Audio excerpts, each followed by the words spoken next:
It's Monday, it's 7 p.m. Eastern Time, then it must be time for Life Waves, where therapy meets faith, empowering you to the place where your spirit always knew you were destined for. In here, we make therapy practical. Join us on Facebook at Sandra Garcon or Sandra Garcon Digerville, YouTube at Sandra Garcon Digerville, and now on Clubhouse. So come in, like, subscribe, ping, share. We have much to talk about.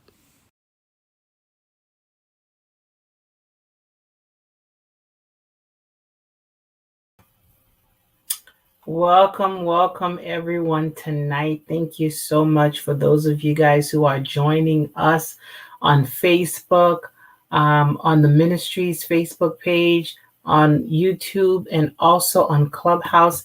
Thank you so much. I'm so excited for the opportunity to come back to you guys again. I was not able to be with you guys on last Monday. And as a matter of fact, last Monday was the first and only Monday that I have missed since October. Since God had given me this assignment to come every Monday to share with you guys, to encourage you, to build you up, I have always showed up every Monday except last Monday. I was away for my sister's wedding. My sister was getting married in Jamaica. And so the whole family went down to Jamaica to support and be part of the celebration, for my sister. So I'm so glad that I had the opportunity to be able to be there to celebrate her marriage, her love, to celebrate, to be part of her joy. It's a beautiful thing when you have found someone that you want to spend the rest of your life with, someone that you are happy to bring to your families, to your family, and present them to your family and let them know that, hey, this is the person. And so I'm so happy for Carl and Kimmy. So I'm blessed to have a new brother-in-law, my first brother-in-law, officially.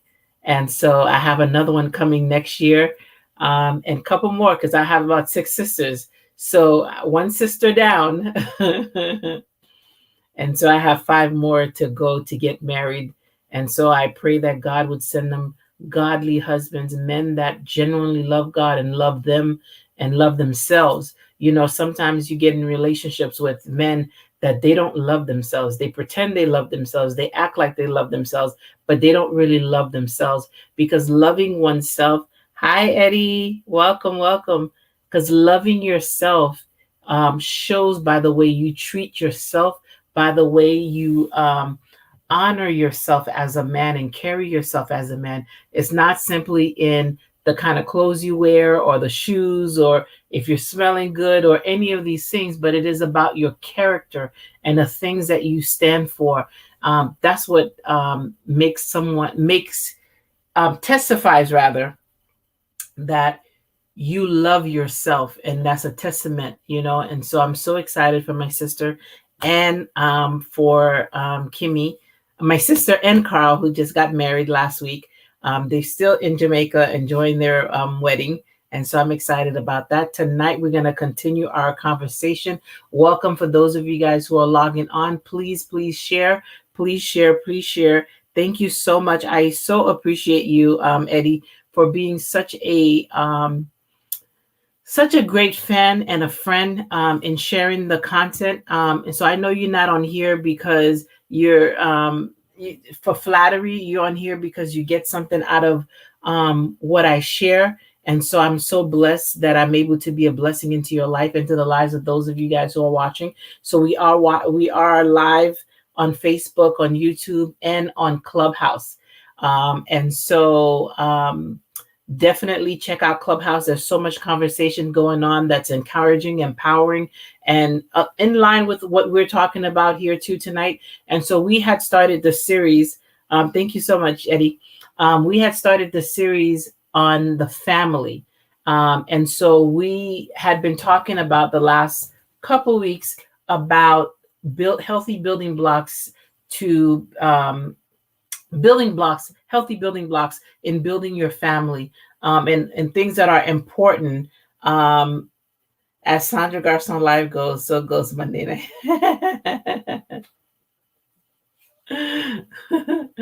So it's important when you're thinking about family that you're building properly, that you're using the right building blocks, the right materials. My husband, he does construction, and he'll tell you right away, when you're getting, he was doing this kitchen and I was helping him. And so we had took everything out the kitchen and put all the stuff out. So I was like, okay, so when you putting in the new cabinets? And he started to laugh at me. And I'm like, we took everything out. So now let's put the new cabinets. And he's like, you can't do that. Yeah, we took everything out. Now we got to pull out all the walls and the things in the walls that are not good, that needs to be repaired. We need to refix the entire wall and, run the wires again and run the water stuff and all of these different wirings and things that he had to run over again and redo the whole kitchen itself. And there was, you had to patch up stuff. You had to, do a lot of work, and I just had assumed, you took out all the junk, now put the new stuff in. But before you put the new stuff in, you had to do a lot of reparation work, repairing work. And so that is our lives and our families sometimes. When we want to put healthy habits or healthy building blocks into our lives, into our families, so we can make our families work and work healthier, we need to be able to pull everything out, change the wiring around, put new walls in, what was the thing called again he was doing? I don't know. We got the shucks, I can't remember the like the wall thing, and then we had to, it was just a bunch of different stuff that had to be done before he can put the new cabinets. And before that, he had to do the floor and stabilize the flooring before the cabinets went on. And those things are so important. Sometimes there's so much work. Sorry, let me unmute this. So much work we have to do in trying to rebuild healthy habits in our family. So we have gone over so far the importance of communication, and we still have to go back and go through the types of communications. What kind of communicator are you? Are you a passive communicator? Are you a passive aggressive communicator? Are you a manipulator? There's so many different forms of communication, styles of communication, that is important for us to go through and understand where we stand in how our style, because that impact your relationships.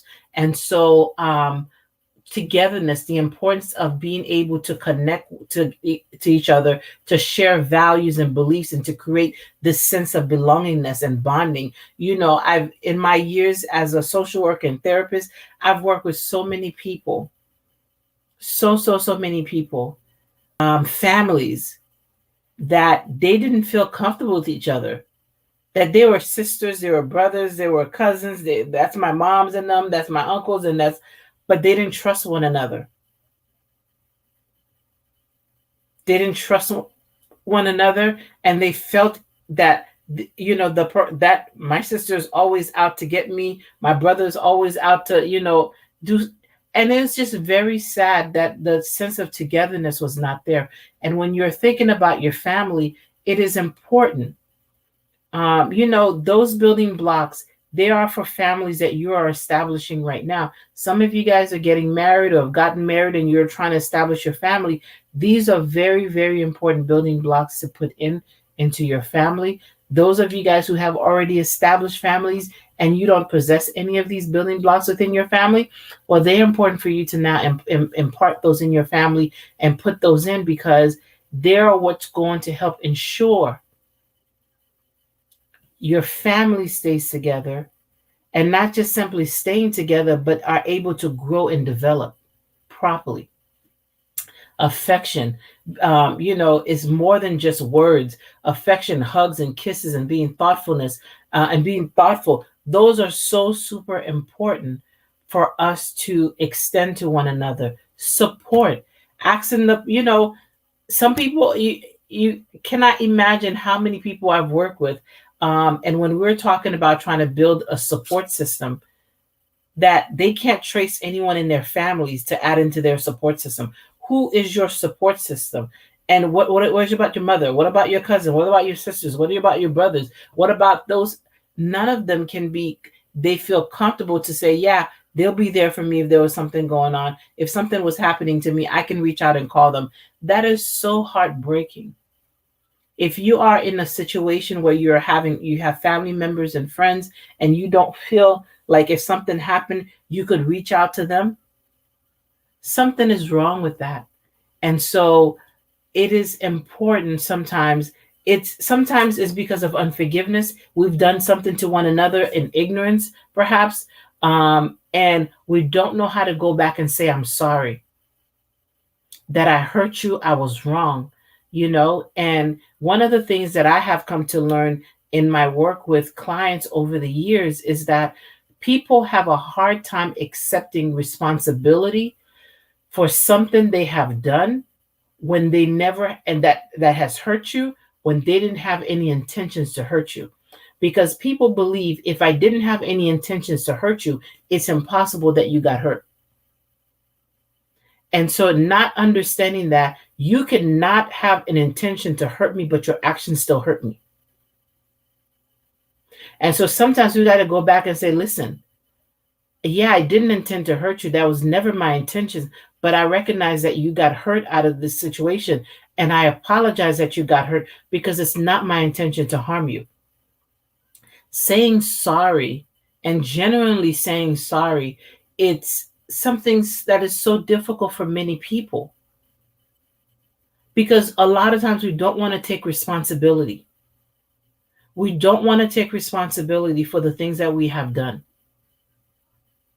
We often want people to give us the benefit of the doubt, but we don't want to give others the benefit of the doubt. If you've done something to hurt me, then people are like, well, you should understand, I love you. You're my friend. You're my cousin. You're my wife. You're my husband. You're my this. You're my that. You should just understand that I wouldn't try to hurt you. But if you do something that hurt them, they can't seem to offer that same mercy. And so if you are in this place right now where there is people in your family, in your relationships, that is broken, and it's broken because you refuse to say sorry, or maybe they refuse to say sorry. Sometimes it's, since they're not going to apologize, then forget them, because if they cared about me, they would apologize.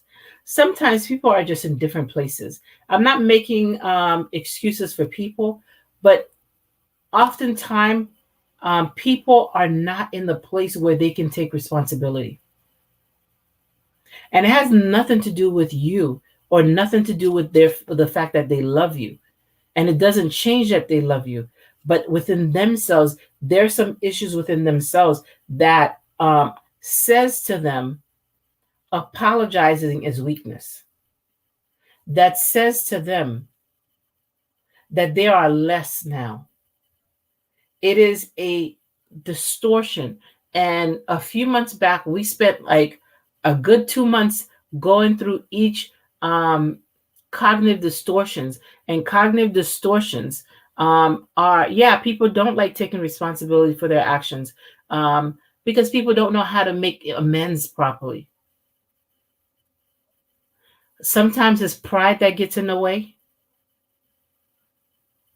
And sometimes it's just that people don't know how to, they're not able a lot of times to put themselves in a vulnerable position, because taking responsibility puts you in a vulnerable place.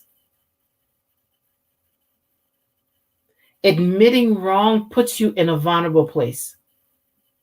And when there are people, sometimes it is selfish. You're right, Eddie. Sometimes it is selfish. Other times it's not that necessarily. Hi, Mode. Welcome, welcome. It's not that they're being selfish is that the place of vulnerability is too much for them.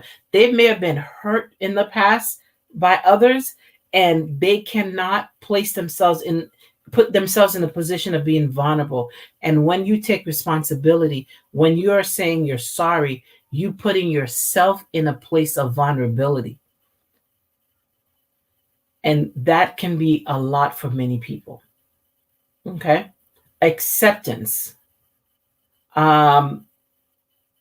commitment,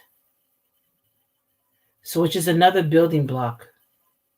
And that is a huge thing, commitment. Oh, yes, it is a question of education. And it's because a lot of times our parents, they mean well. I believe our parents intend well, they mean well. But in their own brokenness, in their own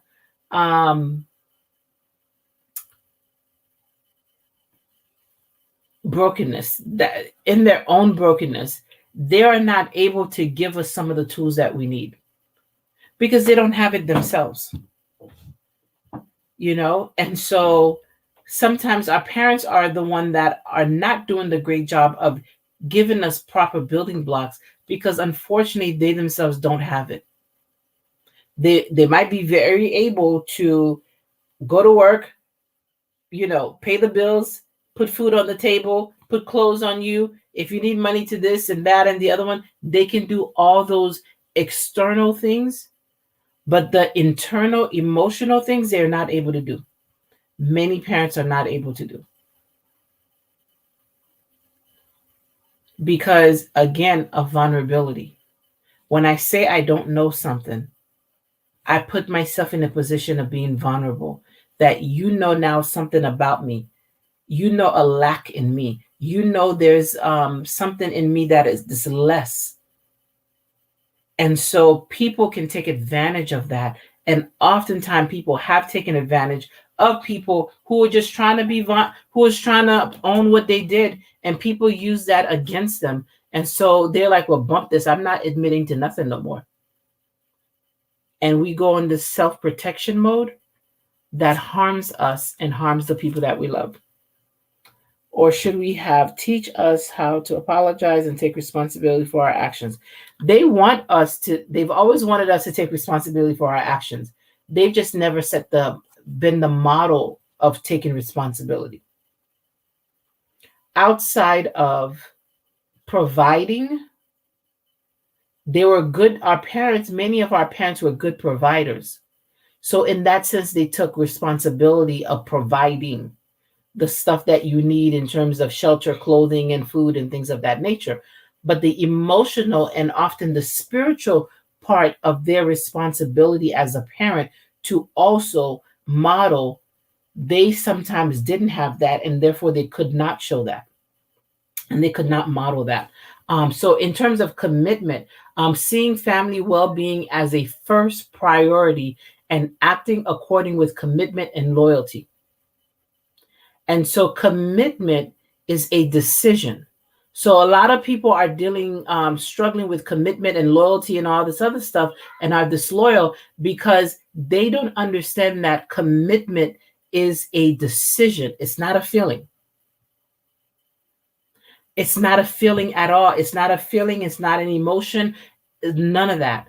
It is simply a decision that because I said I'm with you, then I am with you. There are moments you're going to drive me crazy and get on my nerves and annoy me and frustrate me and get me upset. That is not enough. That should not be enough for me to break my commitment, for me to break my decision. Commitment is an oath that I'm saying I'm standing with you. Now, you have people that misunderstand commitment in the other extreme, in where no matter what the person does to them, they're staying still.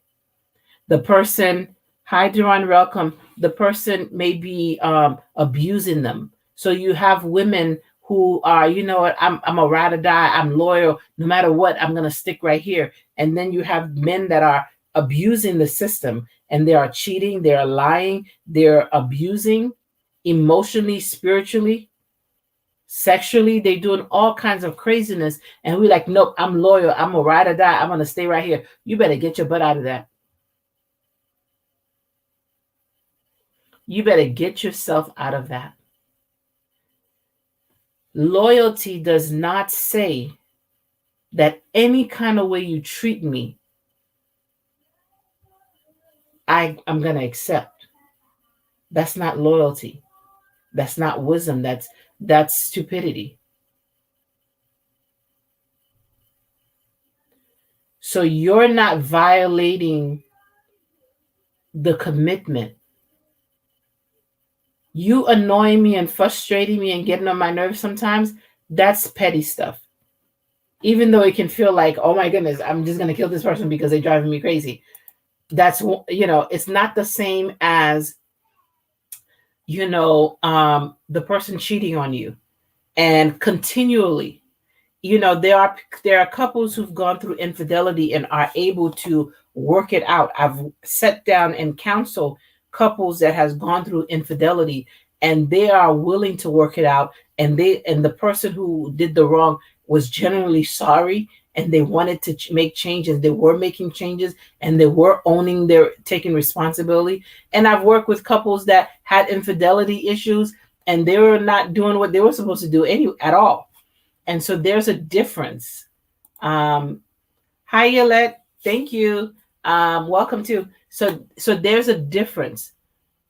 So when you're thinking about commitment and loyalty, it is a huge building block, and it's a huge. It's important for the sustainability of any relationship, but you also have to use wisdom. I cannot give loyalty to someone who consistently is disloyal to me. Because in giving loyalty, that person has to be worthy of it too. The person has to be worthy of my loyalty. Loyalty is not a blind thing that I just give you because it's within me to do, and I just give it and just hand it out, and you are constantly being disloyal. Once you're constantly being disloyal, you are no longer worthy of my loyalty. And so we got to go back to so the difference between commitment and promise. Well, so when you're thinking about a commitment, it's similar. It's similar. Promises and commitment can be very similar. You're saying that I'm going to do X, Y, Z. So I promised I'm going to do X, Y, Z. You may have extenuating circumstances that enable you, or whatever the word is, to keep that word, to keep your promise. So you may say, I'm promising to do X, Y, Z, and some situation happened, you're not able to keep that promise. That is not the same. Commitment is really dealing with the staying put. That I'm committing to you, committing to this project. I'm committing to completing this particular thing. That whereas as far as it's concerned to me, that everything that I can do, as far as it depends on me, I'm going to do everything that I can to honor the commitment. The commitment is another word for commitment you can look at is covenant. God deals with us in covenant. Covenant is deeper. Covenant has nothing to do with my feelings. Covenant is about fulfilling what I said I was going to do, even at my cost. Because I have made a decision based on information about you, about me, about whatever, And the decision I have made is to walk with you. When you're dealing with marriage, marriage is not promises, it's commitment. It is a decision to walk with that person. So as long as that person remains worthy of you. In marriages, there are seasons where the person fall off, seasons where you fall out of love, seasons where life you're so busy focused and you're focusing on other things and you're not so much focused on the relationship. But it doesn't mean that you're going out there and bringing someone else in the relationship, or you're going to cheat or violate, you know. And so before God, he's saying, listen, be careful when you're making these choices, because when you say you're getting married to this person and you marry this person, I see that as a covenant. And scripturally, unless there's infidelity, you can't walk out. But also too, if there's abuse, if there's abuse where you're being harmed, you better walk out. You better walk away. You better walk away quickly. But outside, but you find some people, well, oh, we're not compatible anymore. Sometimes it's because the person never took time to, get to know the person for real. Sometimes people never invested the time to build a relationship. And too many times people get into right now relationships, right now, guys. Well, right now he's so awesome, he's so wonderful, and don't think about the important questions. Okay, I'm gonna spend the rest of my life with this person. What is his character? Not his looks, not her looks, not if she has a Coke bottle body, not if she's all super pretty, supermodel pretty. Like, what about her character? Those are the things. Those are what's important when we're talking about. What happened to this thing? Hold on, let me see. Okay, sorry. So character is extremely important, and so we want to be very mindful that we're connecting our lives, our destinies, to people who has character today, not that they're going to develop it tomorrow. The characters that they have today, now of course they're going to develop new characters, we hope. But what do they have now that tells you this thing makes sense to go any further? Resilience, being able to tolerate difficulties and adapt to changing situations in positive ways. Resiliency. The staying power. At the dealerships, they have that this, it's like these statues, but they're not like the hard statues, but like they blow air statues, I would say. If I don't know the name of them, but like there's like at there it could be like a long statue of whatever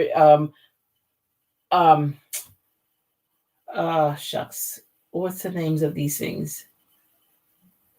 Those blow up stuff, those blow up dolls, kind of like at dealerships that and they have at the base, they held down by something, and at the base there's usually this air that's blowing into them, and they're bending, twisting, turning, and they're going with the wind and stuff like that. And so these things are weighted at the bottom. And so you want to connect yourself to people whose character weighs them down. What I mean by that is no matter what's happening with that blow up thing, is being tossed and turned by the wind, and situations kept coming and knocking it down, knocking it over. It's weighted in a way that it's not like blown away somewhere else. It has staying power in it. And it's only character that gives us staying power, not their looks, not if they have money, not if they partiers or good looking and or any of those things. It is their character that can tell you whether this person is resilient, that they're going to walk with you through the challenges and the difficulties. Why is the video not playing? You guys doing okay on Facebook? I had it on and I don't know what's happening, but hopefully you guys are able to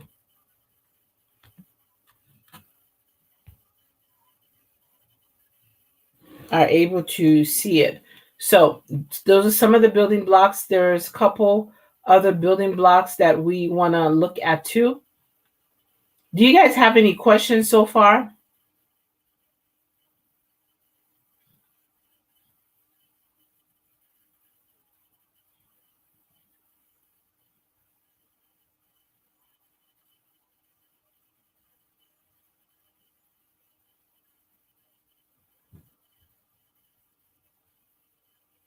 Any questions so far?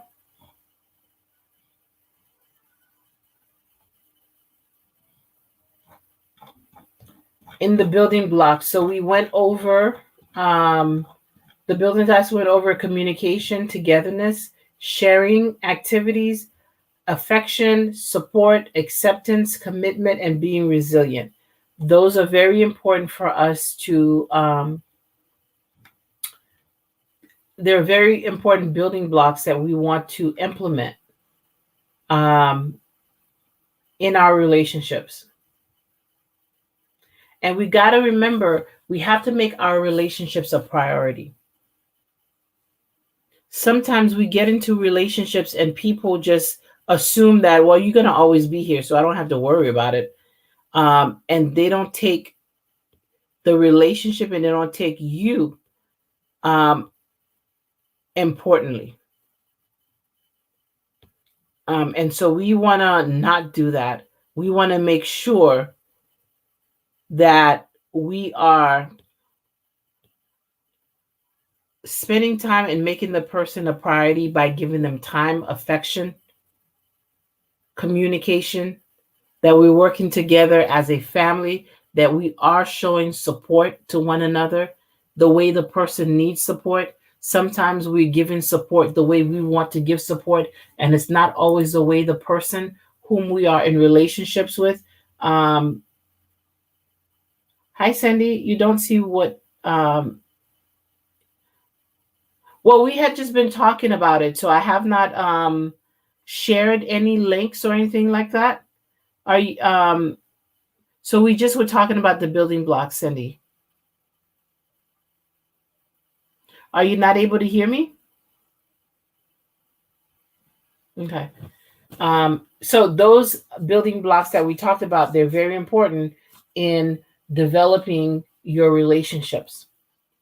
Let me ask you, those of you guys, what are important things for you guys in your relationships, or important traditions that you guys have in your relationships, whether they're romantic relationships or family relationships, things that you do or that's a part of your family that is very important, or that is a blessing to you?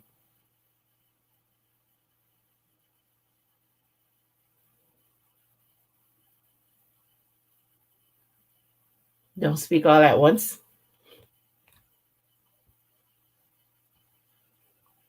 Well, I know for myself, one of the things that I really appreciate within my relationships, especially with my sisters, every now and then we get together. We kind of have like a sister day kind of thing. And we, every couple months we get together. It's because I have 3 up here in Boston and 3 down in Miami. And so we'll get on Zoom and we will just talk, always being there for one another. And that is really important, Cindy. And so with my sisters and I'm the oldest. And we just sit down and we check in with one another. What's going on with your life? What's happening? And so we share, because you know what? They're adults. I'm an adult. They have their own lives. I have my own lives. We don't often have the time every day to check in with one another. But we do make it a point that every few months that we sit down to really check in with one another. Because we may call one another, hey, what's going on? What you doing? And we'll do some activity together. And those things are nice and they're helpful, but they're not always the in-depth of what's really happening in your life. And so I encourage sisters, especially sisters. I've worked with some family members where the siblings they just didn't see each other, and it's sad and heartbreaking. And so get together with your sisters, with your brothers, or if there's some relationships that are not great, call in and say, listen, I haven't talked to you in a while. What is going on with your life? Or pray with each other.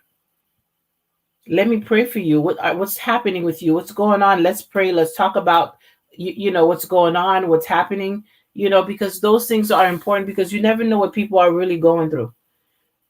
There is this quote that I have on my wall, and it says, which one? A true friend. Hold on. It says a true friend is someone who sees the pain in your eyes when everybody else believes the smile on your face. And that's from Dr. Delaney Smith. When I heard her say that, that was so impactful. We have people in our lives that constantly believe our smiles. They don't go beyond, oh, she's smiling. They just think your world is wonderful, that you living it up. Because if we're not falling apart, people think we're just living it up. And sometimes we're struggling so deeply, and we just want to be able to have someone to communicate and say, hey, this is what's happening with me. This is what's going on right now in my life. And we don't often have that. It is a blessing if you have people in your life that you can really be honest with and say what's happening with you. People that can see past your smile and be like, I don't know, there's something about that smile that ain't right. What's going on? And that we be that for someone. Sometimes we don't have those people in our lives, but we can be those things, because scripture says that, if we want to be a friend, we have to first be a friend. We have to be the thing that we're looking for others to be for us. And I know some of you guys may be the ones that you're always doing it for others. You're always present for someone. You're always there for them. And you don't often have people that are there for you. We can begin to pray for those things, for these people. And one of the ways too, sometimes in our lives, there's no room for those people that we want there. We have a bunch of people in our lives at times that are not healthy for us. They're taking up our space, taking up our time. They're not building us up. They're not being a blessing of any kind into our lives, but we have them sitting there right in our lives, just taking up space. Sometimes we have to step away from these people and say, listen, I love you, but I got to release you. I do this activity. I used to do this activity with my kids called the Circle of Friendship. And in this particular activity, and I'll share the activity with you guys so that you guys can do that on your own. So in this particular activity, we write down all the people that are in our lives. All the people, make a list of all the people that are in your life. Take another sheet of paper, put a circle. Some people like to start their circle with themselves. Some people like to start their circles with God. That depends on your faith. If yours starts with God, God is your first circle, then the next one around it is you. And then you keep doing different circles all around. And now you begin to place all these people that you have on your list, you begin to place them on your circle in proximity to you. And when we've done this exercise with my clients, when I've done this exercise with them, they've placed all the people in their lives in a lot of times there's just so many people that are surrounding them, all around them. And then we go through and start to ask, okay, how does this particular person qualify to be this close? What are they doing? What have they done for you that qualifies them, that makes them worthy to be in the spot that they are in your life? And it's amazing how many people were not able to answer the question. Or they would say, well, 10 years ago, they did this. 20 years ago, they did that. Or how many years ago, they did this. And so we leave people in close proximity places to us based on what they did for us 20, 30 years ago. And these people haven't done nothing in your life. They have not elevated you. They have not built you up. They have not empowered you. They have not done anything for you lately that is helping develop you. But because they have done something for you in the past, you believe you owe them and you need to keep them near you. And all they're doing is taking up the space for someone God could have sent in your life that would really help you develop. But you feel some loyalty, some misguided loyalty to that person because of what they did for you 20 years ago. I'm not saying defriend them and stop being their friend because they did something for you 20 years ago. But if they're not doing anything for you and developing you now, remove them from the spot you place them. And so as we go through this exercise, people are beginning to pull people out of different positions that they don't really qualify to be there. Now you have vacancy in your life. And so in those vacancies, you can now begin to decide who needs to fill those spots. What kind of person am I looking for to fill those spots? So we're talking about their character. Not their likability, but their character. You know, if you're needing people that is going, that's the reason why we have friends, real friends, people you know, people you grew up with. True, because yes, you're right, Yolette. What we have done, we call everybody friends because there's not another word, there's not another nice word. You can't, oh, that's just my acquaintance. You know, sometimes that will not go over so well. It can create a problem. You just, well, that's just my acquaintance, because they think they're your friend. You know, and so the word friend, everybody don't qualify for it, but because sometimes we don't have another appropriate word or another word that, you know, is not going to start no drama, we call everybody our friend. Here's the problem. Our mind knows the definition of things. And so when we're talking about this is my friend, and when you understand the real definition and real meaning of a friend, and you begin to call that person a friend, your mind does not necessarily distinguish it. There's sometimes there are people, oh yeah, that's a friend. And you, in your head, you're like, please, that girl ain't my friend. You know that, and you can separate that. But oftentimes, because we use the word so much, when you say it, our brain knows it by the definition it knows it by.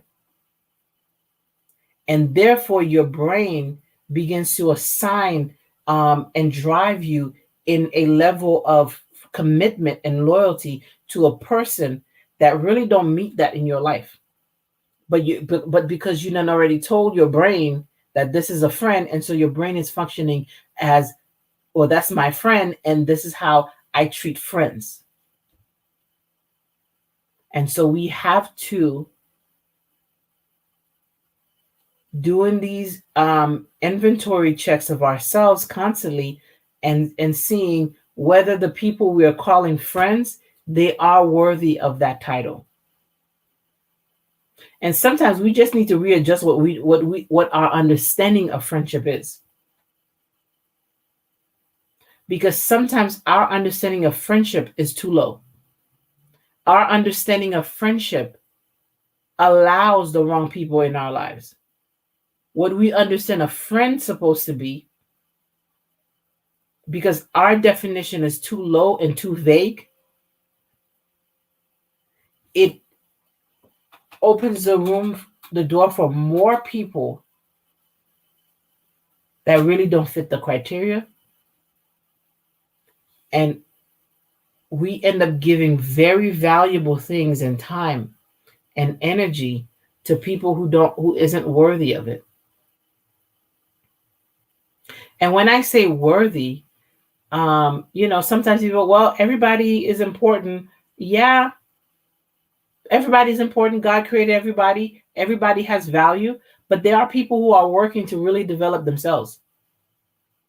And if I'm working hard to develop myself, to grow, and you're not, then you don't qualify you're not worthy to be in my circle. No matter how you feel about that, that's up to you, but you're just not worthy. Because I can't be working hard to develop myself and you're not, and yet I'm giving you important space in my life. Why? Why?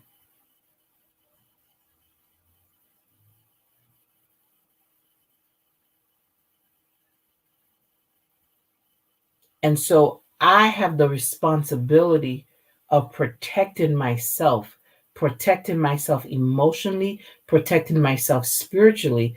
And I protect myself emotionally and spiritually by constantly inventorying the people that are in my life. Are they going the same direction I'm going? I used to have women in my life that it was just about partying, going to bars, and I love dancing and my little compa and plug in and stuff like that. I love that. And that's what it was about.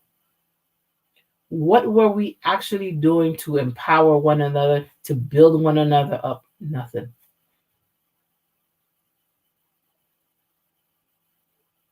Nothing. They weren't doing nothing to build me up. Their friendship didn't make me better. In fact, their friendship made me waste a lot of time. Now, I'm not going to just put it all on them like I didn't participate. But I thank God that God removed them out of my life. There are some people that you don't know how to remove out of your life. Only God can just take them out. There are people that for years, I'm like, God, I got to get rid of this person. I can't be this person's friend. I can't be this girl's friend. I got to do something different. And just years still in the same relationship, same friendship. Because the same way God sends people into your life to bless you, the enemy sends people in your life to derail you, to cause you to waste time.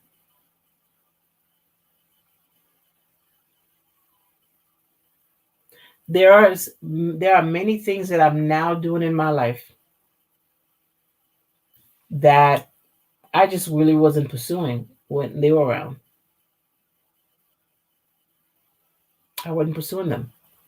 I knew I wanted to accomplish them, but I really wasn't pursuing them. Now they're not there. The distraction is not there. I can pursue those things that I needed to pursue. And hurry up and hurry up and get to where I needed to be, because I wasted a lot of time. I did. Sometimes we just waste a lot of time with people, trying to be nice to people, trying to bring people along with us. And in reality, a lot of the people we keep trying to bring along with us, they're not fit for our journey. They will not be able to go to the next place with us. They won't. You trying to grow in your business, grow academically, grow in your career. You think Pookie and them is going to help you get there? False. Pookie and them is not going to help you get there. That's not their vibe. That's not where they at. That's not what they're trying to accomplish.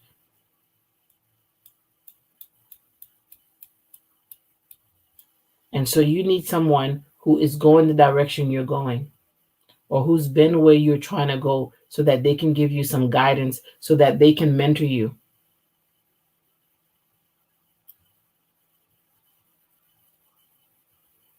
And when you feel like having some fun and you want to hang out, then call Pookie and them. For a couple hours, you hang out with Pookie and them, but then the rest of your life is not with Pookie and them, because they're not going where you're going.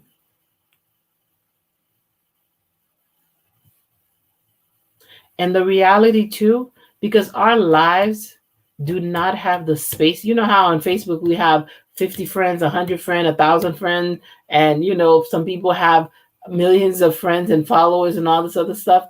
That's social media. Our lives do not have the capacity for that many people.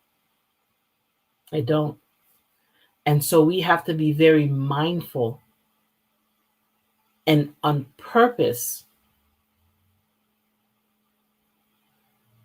pray and ask for wisdom about who should be in our lives.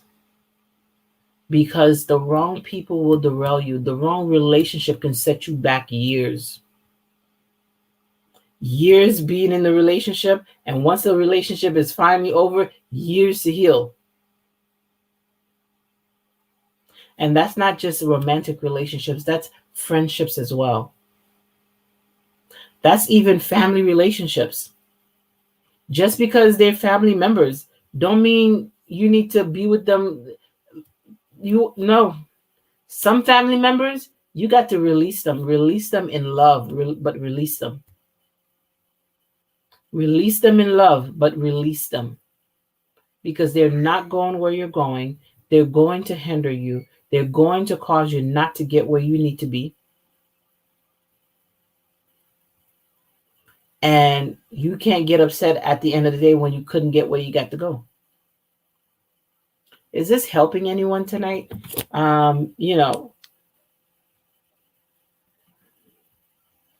Because these things are,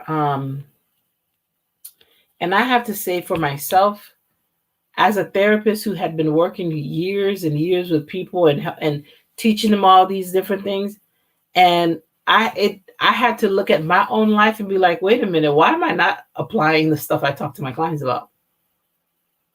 So there were seasons that the stuff that I talked to my clients about, those good things and that they should employ in their lives, I was not. And I had to make some changes. Wait a minute, you can't be helping people live better lives and then you ain't living those great lives yourself, and you have the tools. You have the tools, you have the information, and so you got to apply them. And so sometimes we have to apply. As much as I hope that you guys are blessed with the information that I come here every Monday night to share with you. Their information that Sandra has to apply in her life as well. I have to apply those information in my life as well.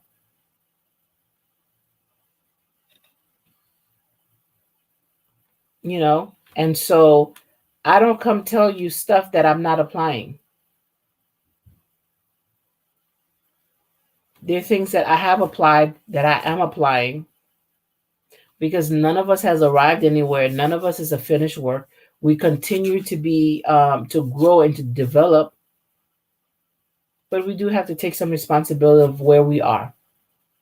And so next week we're going to get into the communication styles, the different types of communication styles. There are multiple communication styles. There's passive communication, aggressive communication, assertive communication. There's manipulative communication styles. And so we want to get some understanding and some insight of those to see, what, if that's how you're operating, here's some things that you can do to shift that.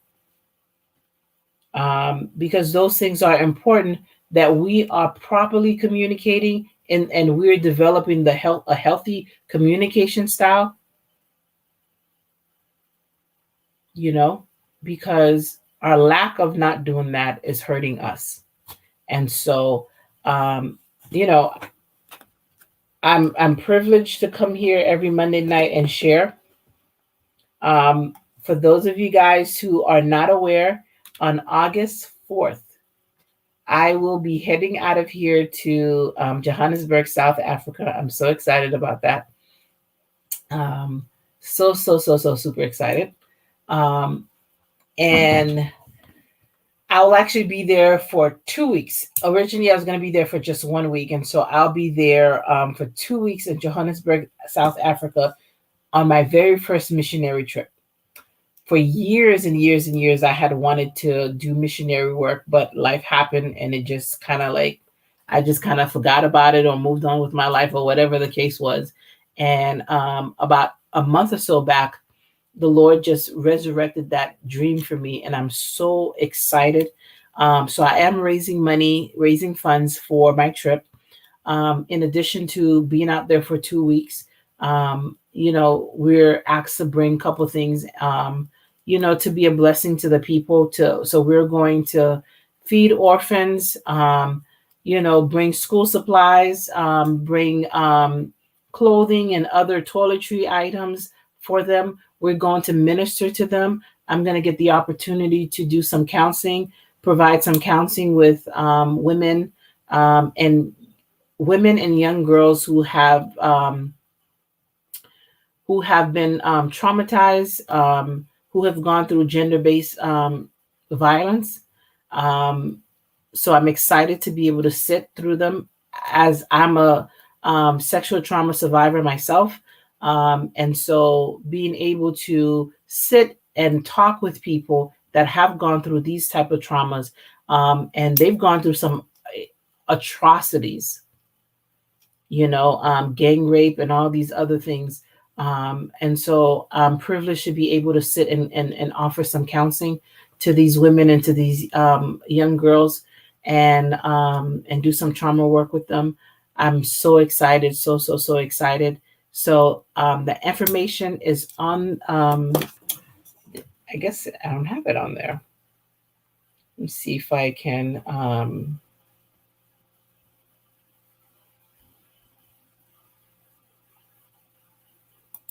see if I can pull up the information if you wanted to, while I'm doing that, actually. I do have, for those of you guys who want to work with me individually, I do offer coaching. I'm not doing counseling. I'm taking some space off of counseling for a little while, and doing more life coaching. Coaching does allow me the freedom to fully be Sandra, without all the clinical pieces. And some people really don't need all those clinical pieces. So let me let you. Welcome to Coaching Life with Sandra. I am Sandra Garcon Digeville. For the last 25 years, I have been a social worker, a licensed therapist, a multi-business owner, ministry, and community leader. Well, I bring all of these experiences into this unique and exclusive coaching program called Coaching Life with Sandra. Coaching Life with Sandra offers 3 unique tracks for the individual, the business leader, and the ministry leader to help you scale in your industries and create a healthy life balance. Call me today, Coaching Life with Sandra, 508-580-3800, or visit us online at www.sandragarcondigeville.com. The full emergence of an individual is not accidental, nor does it happen without strategic guidance. They say when the student is ready, the teacher appears. Well, in this case, Coach Sandra is here. Let's get started.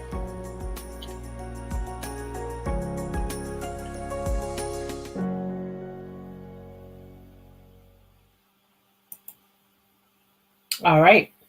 So I did post, hopefully it went in. So for those of you guys who would like to contribute to that South Africa mission trip, my Cash App is $Garcon Sandra. My Venmo is @Sandra-Garcon, and my Zelle is 774-240-3394. If you would love to support that, help support, so I'm halfway through paying for the trip. And so I'm super, super excited. It'll be my first time in Africa. I've been wanting to go to Africa forever as well. And so one of the things that I'm hoping to be able to learn her model, I'm going with Dr. Patricia Bailey Ministries. I want to learn her model, and prayerfully God will grant me the opportunity one day to be able to go to Haiti and implement that model and create an eco village down there, or wherever else God will send me to go. And so thank you. I don't know if you guys have any questions, comments. Next, we'll continue our series in the family and get into some of the communication styles, and then kind of get into some romantic relationship stuff. So we've been looking at family stuff. I do want to get into some romantic relationship stuff, for single stuff, relationship etiquettes that we need to learn as single women, and premarital stuff, certain questions. If you're with when I do premarital counseling with clients, there's tons of questions, a questionnaire that I go through with them to help them to start to think about some of the decision, some of the things that they need to really focus on as they're considering taking this plunge of getting married. And so we're going to talk about those things, and we're going to talk about marriage. Marriage is a beautiful, beautiful gift, but it is a pain in the neck. Let me tell you, it's a blessing and not a curse, but it's a blessing. And it's definitely one of this thing that helps form and shape you if you let it. Because marriage is not all about the lovey-dovey wonderfulness. You're so awesome, you're so cute, you're so wonderful. Those things can get old really quickly. And until you build some real foundation, you will not be able to get back to all the lovey-dovey that you started out with. And so we're going to talk about some of that too, not next week, but in the series as we're continuing, we're going to talk about that. And then we're going to get into some parenting. Talk about some parenting things that we can be doing as parents to help raise our children, and talk about some legacy and things that we should be doing to prepare a legacy, to prepare for our next. So we're going to talk. Please come back next Monday. I will be here. Let's see. We have a couple more Mondays. Let's see. Today's the 12th. We have the 19th, the 26th, and the 2nd. The Monday of the 9th and the 16th, I'll be in Johannesburg, and hopefully I can, we're several hours away. I have to figure out how many hours away we are. See if I can jump on. We may not have a full session those 2 weeks, but I can jump on. At least we can have some conversation, and I'll probably share a little bit of what I'm doing over there, and share some pictures and things of that nature. To those of you guys who have sowed, I appreciate some of you guys have sowed, and I sincerely appreciate that. I am good soil, and the work that I'm going to do is the work of the Lord in serving people that need my services. And so for all those of you guys who sow, you are helping me. We are doing the work together. We are partnering with heaven to do a great work in the lives of people. And at the end of the day, that is it. What you do for others, what you do for Christ for others is what really matters. Not about the money you mass up, the wealth, the this or that. Those things are nice, but it's about what you do for others. And so God bless you guys. Have a wonderful week. If you don't have any other questions, come back Monday, share the slides. Please share, and invite a friend. And, if for those of you guys who want to be part of the conversation, we are on Clubhouse. So I also stream from Clubhouse. So on Clubhouse, you guys are able to, if you're familiar with the app, you're able to get invited on the stage so we can dialogue and actually talk back and forth. And that's what I really would like for us to be able to move into, being able to do more dialogue than just only me sharing. Okay. All right. God bless you. You have a fabulous week. All right. Take care.